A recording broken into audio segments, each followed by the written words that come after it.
I had a tenancy agreement that started in 2012. Believe it or not, it was a 20-year tenancy agreement with a 10-year break. After the first 10 years, there was a break clause. I had to renew it to say I wanted to continue for the further 10-year term. Is this a commercial or residential tenancy, Colin? Residential. Okay. So I let the landlord know by popping a letter in the post I wish to continue for the second term as it was required on my tenancy agreement. But he says he never received the letter. And therefore, he's not going to honour the second fixed term. And I was issued with a Section 21 notice. Stupidly, I did not send the letter by recorded delivery or even proof of postage, just first class stamp it in the post. And I'm just wondering, legally, could he say, no, he never received it, and I'm an idiot for not sending it recorded delivery? Does the tenancy agreement say that it has to be sent in a particular way?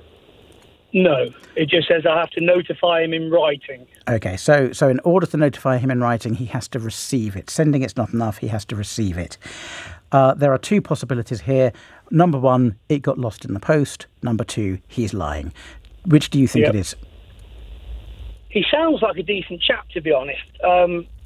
And the only thing that worries me about it is when I phoned him up, because he issued me a Section 21 notice, and I phoned him up and said, I did send the letter.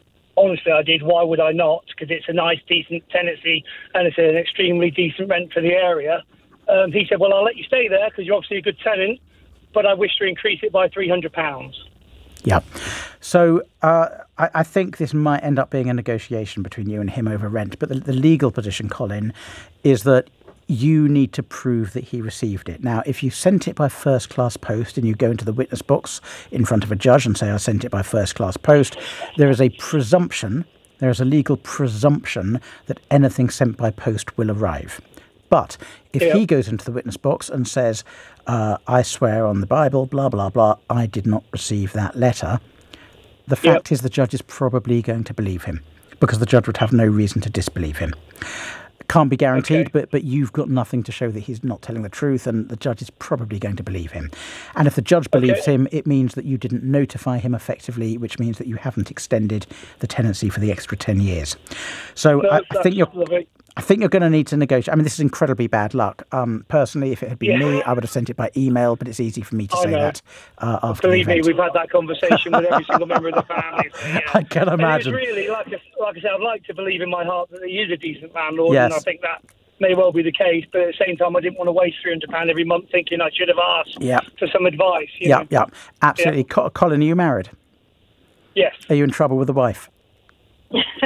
Well, she sat next to me, so she said, it's not my fault, Daniel, that'll help. You're a decent chap, and it sounds like you acted perfectly reasonably. I think you were just unlucky, Colin, and you may have to negotiate some increase in the rent here.